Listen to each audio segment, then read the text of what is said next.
What is up, guys? DeathMawWow here, coming at you with another Legion artifact weapon update. You know, just giving you guys a little heads up on what's going to be happening. This is going to be the Blood, Frost, and Unholy Death Knight artifact weapon traits, talents, whatever you want to call them. But I'm very excited. Blood, I probably won't play. It's kind of a boring tank spec to me. I much prefer prot, warriors, or paladins. Druids are okay, still again on the kind of boring side to me. Monks, I think monks are fun.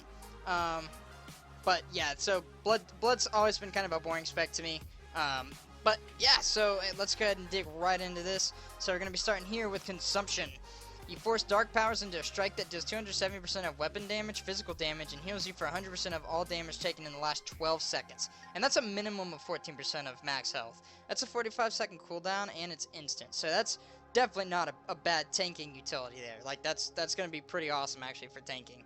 But alright, so on to the next. We're going to go to Dance of Darkness. This increases the duration of your Dancing Rune weapon by 6 seconds, and that's going to stack up to 12 seconds. So that's not bad. I mean, an extra 12 seconds on your Dancing Rune weapon? Hell yeah, right? And then that's going to lead us to the Iron Heart, which that's just an armor increase. You know, it's going to stack up to 13%. Next, let's drop down here to Vine Render. Vein Render. Wow, man, if I could read. Vein Render. It increases the damage dealt by your Blood Strike by 20%. So a little damage increase there, not bad. Then we're going to go to Skeletal Shattering. So your Bone Shield now has a chance equal to your critical strike chance to prevent 50% damage on hit. Now, I don't know what a Blood DK's main stat is right now, but maybe if you pick this, Critical Strike will be like a secondary stat. But again, I don't know what the stats are for a Blood DK right now. But alright, let's go to Coagulopathy. Coagulopathy. I don't even know if I'm saying that right. Coagulopathy. That feels wrong saying it like that. But anyway, so that's going to increase the damage dealt by your Blood Plague by 20%. And yeah, it's going to stack up to 40. This one stacked up to 42, yeah. But not bad. This, you know, little damage increase here. But then we're going to have Bone Breaker, which increases the damage done to your Mara Run by 10%. It's going to stack up to 20%. And then finally on the bottom little half here, we're going to have Mouth of Hell. So your Dancing Rune weapon summons a second copy of Maul the Damned. That sounds actually pretty awesome. But, you know, I wonder, is that just going to be like a reskin of Maul of the Damned? Or is it going to actually like have some kind of like special ability? Like, is it going to have a chance to proc your equip ability? You know, something like that. But, I mean, I guess we'll just have to wait and see, right? But alright, so let's go ahead and hit this one real quick. It's going to be Vampiric Fangs, which increases the maximum hit points granted by Vampiric Blood by an additional 10% and increase healing received by an additional 20. So that's not bad at all, and that's actually going to stack up to, well, that's a little mess up there. It goes to 15 and then to 30, but then back to 10 and 20. So again, you know, it's a little messed up right now, but I mean, I'd imagine, you know, that's probably going to go up to 20% and 45%. Or 40% and 20%. But not bad at all, not bad at all. Increased hit points from your Vampiric Blood and more healing. So, you can't go wrong with that. Alright, let's go ahead and hop up here to Grim Fortitude. That's going to reduce the damage you take by 6%, and that's going to stack up to 13%. And then let's go ahead and lead to Meat Shield, which is just going to increase your stamina by 6%, jumping up to 13%. And then finally over here we have All-Consuming Rot, which is going to increase the damage of your Death and Decay by, God almighty, 10,000%. Does that stack? That stacks up to 20,000%. What the friggin' hell? What the hell, Blizzard? That Death and Decay must not, like, do any damage then, like, at all. But alright, whatever, man. 20,000%. That's fucking massive. Alright, but that's going to lead to Unending Thirst. So when your Blood Shield expires, you deal damage equal to half of your missing health to your enemy target. You gain health equal to the damage you deal. So basically, when your Blood Shield expires, you're going to do the damage to like the half of the amount of health that you're missing already, and then you're going to gain that health back. So that's not bad at all. So I mean, like, you're literally like, if you're missing 10k health and it does 5k damage, you're gonna get 5k back. So that's not bad at all. So then we're gonna have Rattling Bones. So Marin generates an additional charge of Bone Shield. Not bad at all, not bad at all. And then we're gonna come over here to Touch of the Grave. So your Death Coil heals you for 50% of the damage done. Not bad, not bad. A little bit more of an extra heal there. And then finally in the whole Maw of the Damned here, we're gonna be looking at Umbilicus Eternus. I think I probably butchered that, but let's go ahead and take it. Umbilicus Eternus. Yeah, I don't know if that's like, yeah, I'm probably saying it wrong, but whatever. So whenever you Vampiric Blood, each target with Blood Plague begins to bleed into a sphere. After your Vampiric Blood expires, the spheres congeal into a shield surrounding you, which reduces damage by 20% and absorbs 5 times as much damage as was dealt. What the That's awesome. Like, just picture that. Like, anything that has a Blood Plague on it, you tap Vampiric Blood, and then these spears form and just shroud you in a bubble of blood. That's so awesome. See, like, that's what I'm saying. Like, blood is always interesting. Like, it's a cool ass spec. It just always feels so boring to me, like, playing it. But, alright, guys. Next, we are actually going to hop down to Frost. Let's take a look at the Frost. Alright, Frosty, Frosty, Frost. So, in case you guys don't know, the Frost artifact weapons are actually forged from the Lich King's, like, Frostmourne. Like, they're the shards of Frostmourne, which is why they're called the Blades of the Fallen Prince, which is Arthas. He used Frostmourne. So, that's pretty awesome. I don't like Frost. I normally play Unholy for my Death Knight, because that's the funnest spec to me. But I gotta say, using Frostmourne as 2 one-handers, that might make me play it. But, alright, so we're going to start out here with Sindragosa's Fury, of course, something about Sindragosa. Alright, so it's instant, it's a 5-minute cooldown. Summon Sindragosa, who casts Frost Breath. Frost Breath inflicts 27,000 frost damage to enemies in a 4-yard cone in front of the caster. In addition, the target's attack speed is decreased by 50% for 10 seconds. Now, I feel like for a 5-minute cooldown, that can maybe do a little bit more damage, but that's not terrible. I mean, that's definitely not bad. Like, you freaking summon Sindragosa. Sindragosa. You summon Sindragosa. So, that's pretty fucking awesome. But, alright, so let's go ahead and come down here. We're going to be looking at Dead of Winter, which increases the damage of Remorseless Winter by 10%. Not terrible. Little Remorseless Winter damage increase there. Up here, we're going to have Blast Radius, which increases the damage dealt by your Howling Blast by 20%. That's pretty awesome. That's going to go up to 40%. And then in the middle here, we're going to have Mirror Ball. So your Anti-Magic Shell now clears debuffs when activated. Oh, that's incredible. That's awesome. Yeah, hell yeah, dude. Alright, so next we're going to have Ice in Your Veins. Increases the healing of Death Strike by 200% while Icebound Fortitude is active. That's massive. 400%. That is huge. That's going to be great, dude. Frost Death Knights. Watch out for him in PvP, because shit's going to get real. Alright, so next we're going to have Frozen Skin, which reduces the damage you take by 6%, stacking up to 13%. We're also going to have Cold as Ice. Little foreigner here. So that's going to increase your frost damage done by 13%, stacked at 3. Next we're going to have Frozen Core. That looks like a cow's tongue. Oh, you know what? They're probably sticking their tongue to a frozen pole right now. Alright, so Frozen Core. While Pillar of Frost is active, enemies that attack you are automatically ensnared in chains of ice. Wow. That's pretty cool, actually, yeah. Alright, so next we have Nothing But the Boots. Increase the critical strike damage of Obliterate by 20, 30, 40% at 3 stacks. Not bad at all.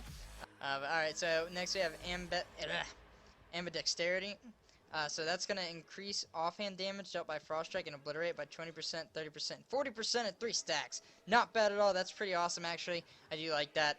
I will always say, like, doing 2 one-handers always felt like really low numbers, but it wasn't supposed to be about the number, like, high numbers anyways. But alright, and then we have Bad to the Bone. So you increase the effectiveness of your Razor Ice Runeforge by 75%, and that's going to stack up to 125%. That's pretty awesome, actually. Frost is probably going to be pretty badass if I do say so myself.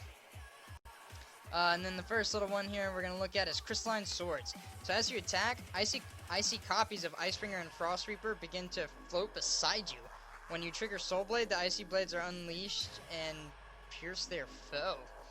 That's I mean, like, I don't know if that's really gonna be like that cool, like, damage wise, but I mean, you gotta think, like, that's gonna look badass. Like, you're sitting there attacking and shit, and you get Icebringer and Frost Reaper, and then you just trigger something, they pierce into it. It's gonna be beautiful. I'm so excited. I can't wait.